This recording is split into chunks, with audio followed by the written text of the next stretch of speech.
Buenos días, bienvenidos a las entrevistas en Religión Digital. Hoy nos acompaña Raúl Mayoral. Raúl, buenos días. Buenos días. Director general de la Fundación Universitaria San Pablo CEU. Exactamente, del CEU, sí, como del CEU. lo conocemos Del CEU. desde hace muchísimos años. Una institución educativa en Madrid, en España. Sí, efectivamente. Se inicia en Madrid hace justo ahora 80 años, en 1933, en una etapa muy convulsa. Y fueron los directivos de entonces, los responsables de entonces, fueron desarrollándolo, fueron extendiéndolo, expandiéndolo, y al final, en el día de hoy, pues tenemos una fundación universitaria que es la San Pablo CEU, el CEU como tradicionalmente se conoce, que tiene 3 universidades: en Madrid, la San Pablo CEU; en Valencia, la Cardenal Herrera; y en Barcelona, la Abat Oliba CEU. Luego también tenemos colegios tanto privados como concertados. Tenemos una escuela de magisterio, tenemos una universitas senioribus, una universidad de mayores, tenemos institutos de investigación. En definitiva, hoy en día el CEU cuenta con aproximadamente 2.500 empleados en toda España, en todos sus centros, y un número de alumnos que puede estar próximo pues a los 28.000 alumnos, y con una comunidad de antiguos alumnos pues que también supera los 30.000.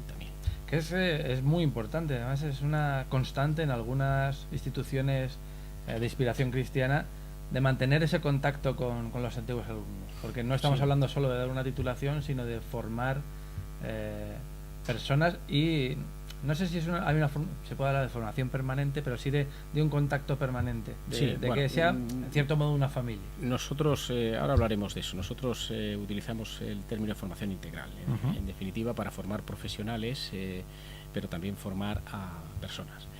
Esto enlaza con lo que es el carisma de la Asociación Católica de Propagandistas, que es en definitiva la obra madre de la Fundación Universitaria San Pablo CEU como obra educativa. Y en cuanto a los antiguos alumnos, sí, nosotros estamos muy orgullosos de ellos. Son nuestros mejores embajadores, son los que mejor venden la marca CEU. Estamos en continua comunicación con ellos. Además, ayer mismo firmé un convenio con una empresa importante en el sector de los seguros, para favorecer con unas condiciones muy ventajosas a los antiguos alumnos. Yo siempre digo que la mejor publicidad y el mejor marketing del CEU lo hacen precisamente los antiguos alumnos, quienes estudiaron en nuestras aulas hace tiempo, y que ahora pues nos mandan a sus hijos, a sus amigos, a sus familiares, y en definitiva estamos, como he dicho, muy orgullosos de los antiguos alumnos. Arranca un nuevo curso, Raúl, con, en principio, todo el follón que supuso Bolonia ya arrancado, más que arrancado. ¿Cuál es la situación del CEU en ese nuevo curso? ¿Qué matriculaciones? Nosotros ya estamos en nuestras 3 universidades adaptados desde hace tiempo a Bolonia. Ya precisamente empezaron los grados, que tienen como principal novedad pues la reducción del número de años. De 5 años se pasa a 4. Eso implica una disminución de alumnos, ¿no?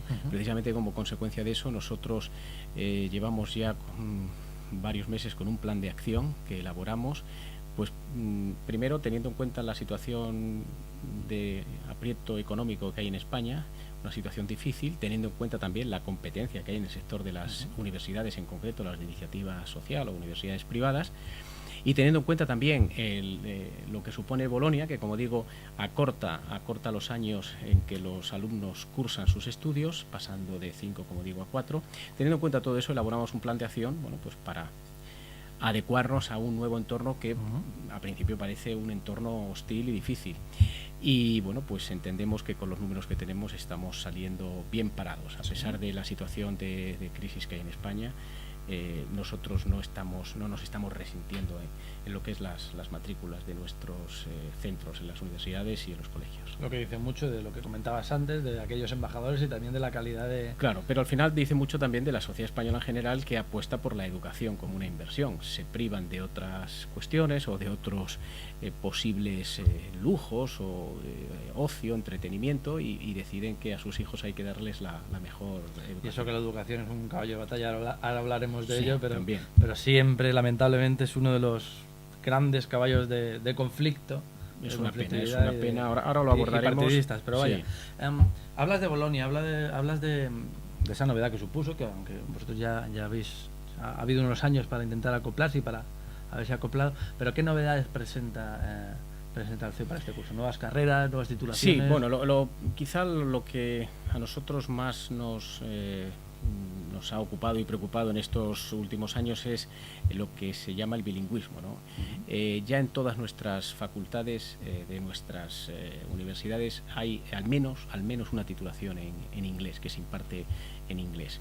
Luego hay algunas titulaciones que las tenemos hasta en francés, como en la Universidad Cardenal Herrera de Valencia, que se imparte veterinaria en francés. Sí, pero hemos visto que un buen uso del inglés es fundamental. Lo acabamos de vivir recientemente. Sí. De todas formas, ya quisieran muchos españoles pronunciar o hablar inglés como la señora alcaldesa de Madrid. A mí me sorprendió Ignacio González, no esperaba que tuviera un inglés tan fluido, la verdad, pero bueno, ese es otro asunto. En todo caso, la valentía no hay que quitársela a nadie.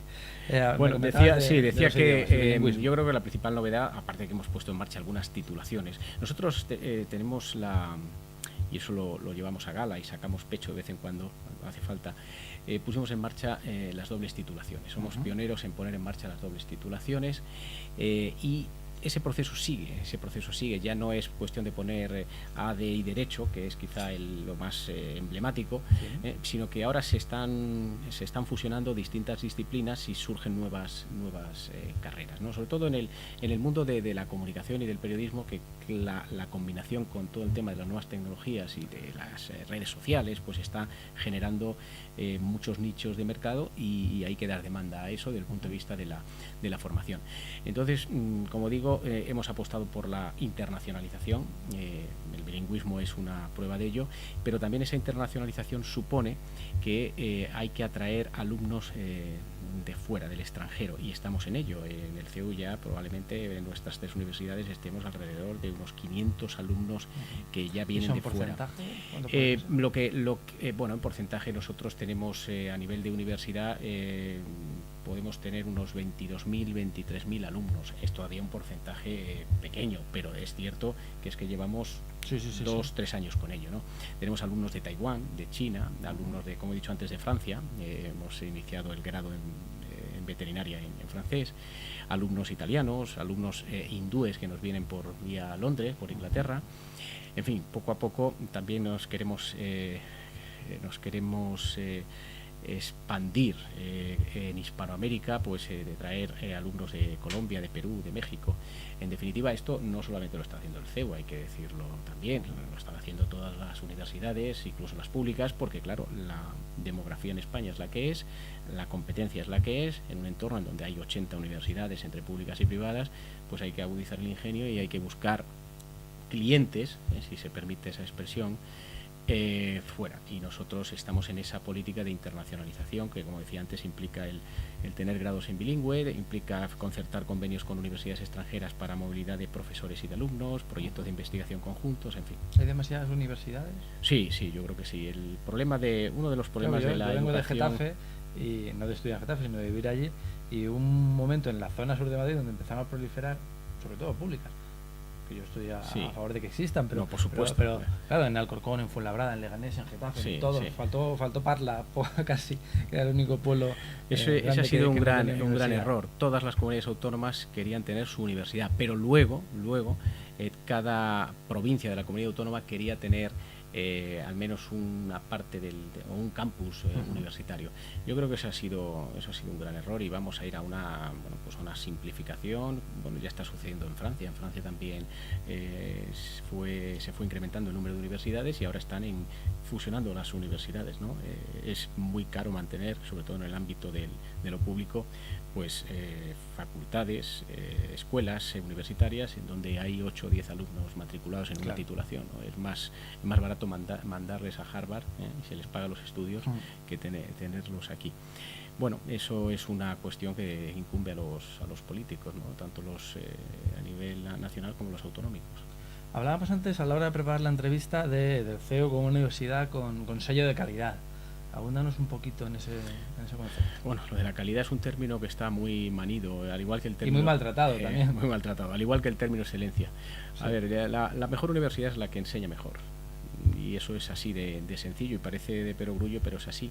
Hoy cuando los padres vienen no ya al CEU, sino a cualquier universidad, miran sobre todo el prestigio, la reputación, el buen nombre de la universidad, que eso se lo da también la experiencia, un buen profesorado con una vocación, con una buena formación, y luego el tratamiento que se da a los alumnos. Nosotros en el CEU nos caracterizamos desde hace tiempo, y yo que soy antiguo alumno ya lo pude percibir, por un tratamiento muy directo, muy personalizado con el alumno. Hay un seguimiento, un acompañamiento al alumno, tanto en formación como también en formación profesional, formación académica, pero también en formación humana. Y luego también hay que tener en cuenta que ya los padres empiezan a ver otros parámetros o otras circunstancias, si esa universidad tiene convenios con empresas para ver las salidas profesionales que pueden tener sus hijos, si esa universidad tiene convenios con otras universidades extranjeras para ver la vocación internacional o la proyección internacional, los idiomas, las instalaciones, en fin. Pero nosotros en el CEU nos caracterizamos porque cuando los padres nos dejan a sus hijos en las aulas, confían en nosotros y saben que les vamos a dar una formación no solamente estricta, lo estricto en el ámbito académico, sino también una formación humana. No podemos olvidar nuestras raíces, que somos una universidad católica, y por lo tanto tenemos que acompañarles tanto en el ámbito estrictamente educativo como en el ámbito incluso de la fe. Nosotros pretendemos que nuestros alumnos, tanto en colegios como en las universidades, sean buenas personas, excelentes profesionales, estudiantes para luego ser excelentes profesionales, y por supuesto que se mantengan fieles a los principios del Evangelio, como universidad católica que somos, por esa creación. Imprime carácter ser universidad y da una sello responsabilidad especial. también a quienes formáis parte de... Claro, por supuesto, pero CEU, quien viene al CEU lo sabe. Somos una universidad o somos una institución educativa creada por la Asociación Católica de Propagandistas, y bueno, pues quien viene a nuestra... Pero tenéis estudiantes que se definen como por no creyentes supuesto. o como creyentes en otras...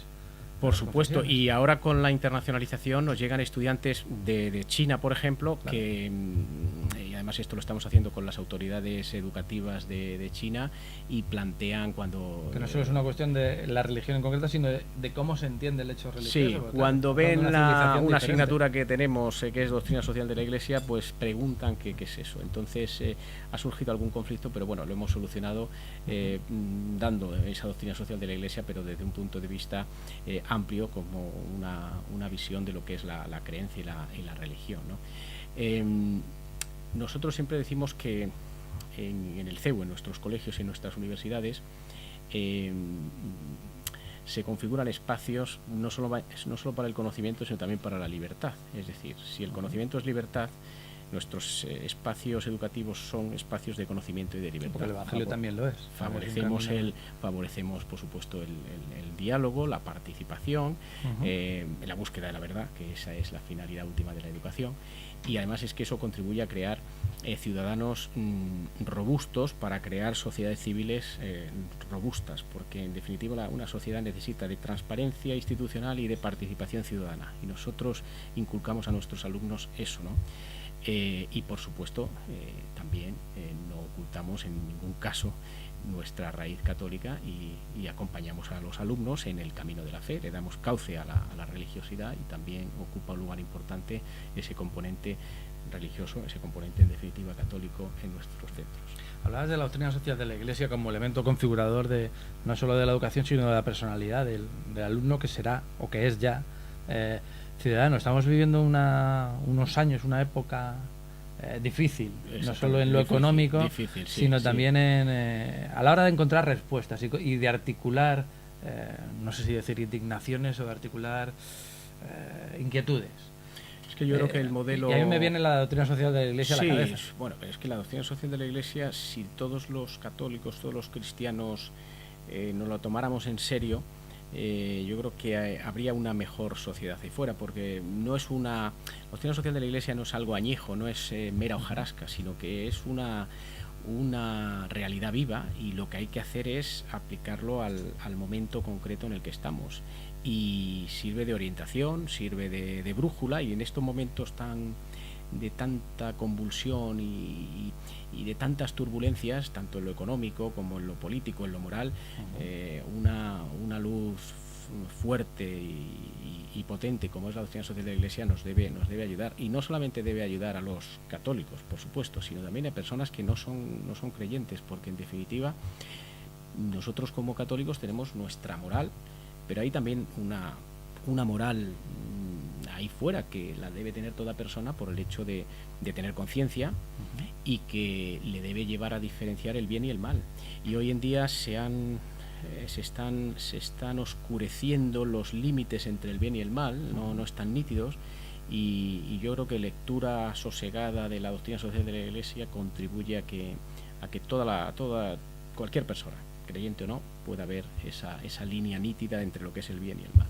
Y también a encontrar puentes de entendimiento. Por supuesto. Hoy en día, y eso lo tenemos que tener muy en cuenta los católicos, yo suelo decir que es muy fácil ser católico en nuestros hogares, en nuestros colegios donde llevamos a nuestros hijos, en las redes de seguridad, en la parroquia, pero el problema es cuando uno sale ahí fuera, a la plaza pública, y claro, se confronta con personas que ya no piensan como él, y ahí debemos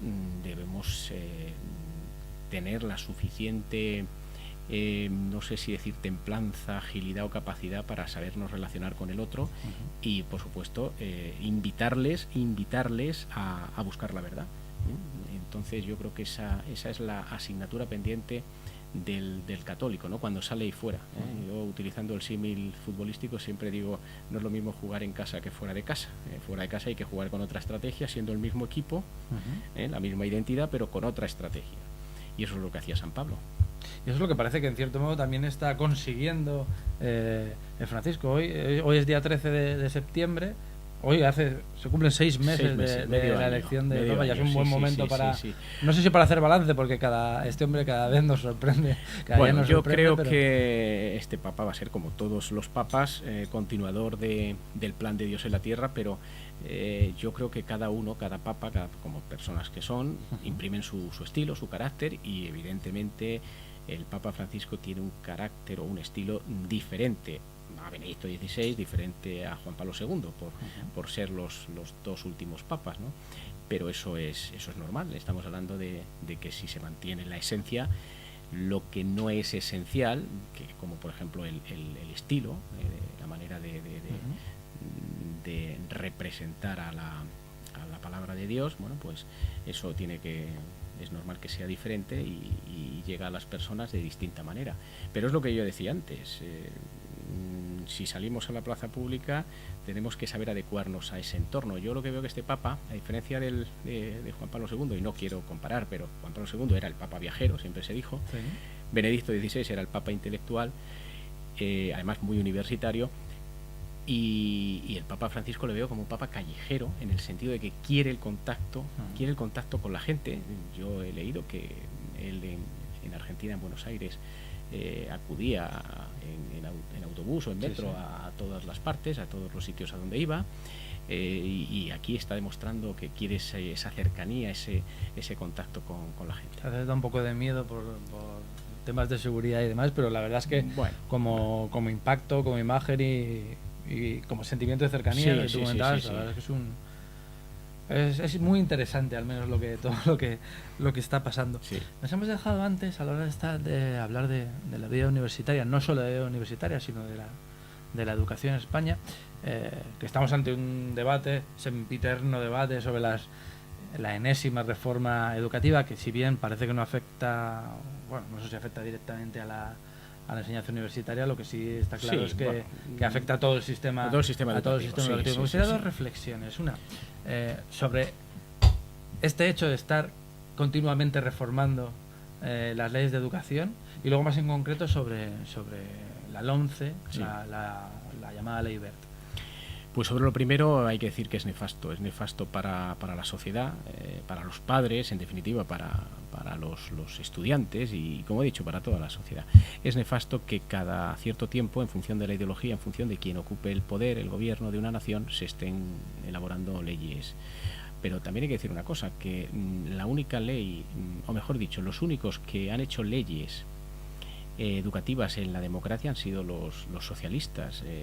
La derecha aún no ha hecho una ley. Esta es una que no se llegó a aplicar. Una que no se llegó a aplicar. Entonces, Esto lo digo porque si la educación en España va mal, no solamente por esa situación de inestabilidad y de poca permanencia o durabilidad de las leyes, al final los sistemas educativos que hemos tenido han sido originados por gobiernos socialistas y yo diría que no han sido muy acertados. ¿Y por qué? Pues por esa obsesión que el socialismo tiene en el igualitarismo, que está bien en lo de la igualdad, pero en determinados campos, en la educación, igualdad para que todos tengan las mismas posibilidades de llegar a la educación, pero cuando uno está en un aula tiene que haber siempre un primero y un último, porque la educación es competir.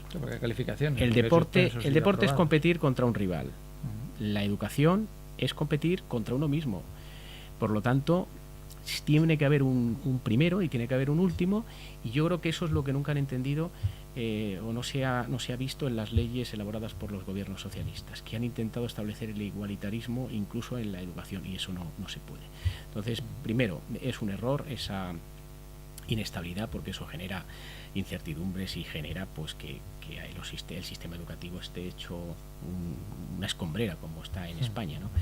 Y en segundo lugar, esta ley tiene medidas que pueden resultar buenas, positivas para la educación en España, pero yo creo que tiene también algún que otro defecto o alguna que otra necesidad de corrección. A mí me parece muy bien que el Ministerio de Educación con esta ley quiera combatir el fracaso escolar. Es indignante y además hiriente que haya un 25% de abandono escolar o de fracaso escolar. En algunos casos incluso llega hasta el 30%. Luego también es muy negativo que se haya renunciado a la cultura del esfuerzo. Sí. Creo que hasta el 40% de los estudiantes han suspendido una vez. Y lo que tenemos que buscar es la preparación de nuestros jóvenes, no solamente para la vida, no solamente para la profesión, lo mercantil, sino para la vida en general, para que sean el día de mañana buenas personas, buenos padres de familia. O para que no venga otra crisis como la que estamos sufriendo ahora y no tengamos capacidad de respuesta en lo personal, claro, en lo familiar. Y es que hoy en día, en un mundo como el que estamos, que ya es también un tópico lo del mundo globalizado, pero es que es cierto, es que nuestros estudiantes cuando mañana salgan al vero profesional tienen que competir con gente de fuera que... Sí, además lo del esfuerzo como concepto, porque si tú te acostumbras a, hablando de todo esto entre comillas, a que te lo den todo hecho, si llega en el momento en el que te vengan mal dadas, no solo a nivel educativo o profesional, sino con una crisis global, familiar, tú tienes que tener claves y sensación de que puedes con ello. Porque si no, lo que haces es quedarte parado, hundirte. Y luego lo que ha ocurrido en España en los últimos años es que todo el mundo hacía una carrera, bien porque era la inercia, porque efectivamente los padres queremos que nuestros hijos sean universitarios, pero hay jóvenes que no están a lo mejor capacitados para ser universitarios y que su vocación o su destino profesional es, por ejemplo, la formación profesional, que parece que es el hermano pobre de la educación en España, pero que en otros países tiene unos niveles de prestigio tremendos. Precisamente una de las cosas positivas de la ley Wert es que se está intentando vigorizar la formación profesional. Yo, como antes he dicho, todos los ciudadanos tienen que tener las mismas condiciones materiales para poder estudiar si lo desean, pero no todos estamos capacitados o no todos están capacitados para estudiar una carrera universitaria. Entonces, llevar a un chico a la universidad y que no pase de primer curso durante 2 o 3 años porque no estudia o porque no le da la capacidad mental para ello, pues yo creo que eso es un error porque está ocupando... Muchas veces hemos tenido la tentación de tienes que estudiar una carrera porque es lo que toca, pero a lo mejor el chaval quiere ser y es cualquier otra cosa, o está capacitado para ejercer una profesión que es igual de digna, que no necesita el título universitario, cualquier otra cosa, pero parece que eres menos. Y eso también es una cuestión, yo no sé si es de ley educativa, cuanto más de... No, yo creo que es la mentalidad de la sociedad. Yo lo entiendo, o sea, los padres quieren para sus hijos lo mejor y parece que el título universitario es el que luego le abre las puertas a todo, y yo lo entiendo que quieran que sus hijos sean universitarios, pero hay veces que el hijo dice que no quiere ir a la universidad o que no es capaz de sacar una carrera. ¿Cómo podemos contactar con el CEU, con la fundación, con las universidades, con los colegios? Bueno, pues hombre, hoy en día ya páginas a web. través de la web, ¿no? Ya no se dan CEU.es. ya no se dan los teléfonos, ¿no? Efectivamente, la página central del CEU es la de la Fundación, y es CEU.es, y ahí se puede encontrar todos los centros, pero también es cierto que cada centro, cada colegio, cada universidad tiene su propia página web a la que también se puede acceder directamente, ¿no? Entonces, bueno, yo creo que hoy día ya con los buscadores es fácil. Lo importante es que si algún padre o algún chico quiere venir a estudiar al CEU, a nuestros colegios, a nuestras universidades, que sepa que tiene garantizada la formación integral, ¿no? Como yo decía antes, esa formación profesional, lo académico, para que luego sea un buen profesional, pero también lo humano para que luego sea una buena persona y, añado, en nuestro caso, un buen católico, ¿no? Acabamos, Raúl, pero me gustaría preguntarte una cosa que tú y yo hemos trabajado sobre eso, sacando cumplir los 100 años de la Asociación Católica de Propagandistas, que es la que soporta toda la obra social y educativa del CEU y demás. ¿Qué tal va el proceso de Ángel Herrera? ¿Tenemos novedades? De beatificación, pues tengo que decir que va lento. Ya cuando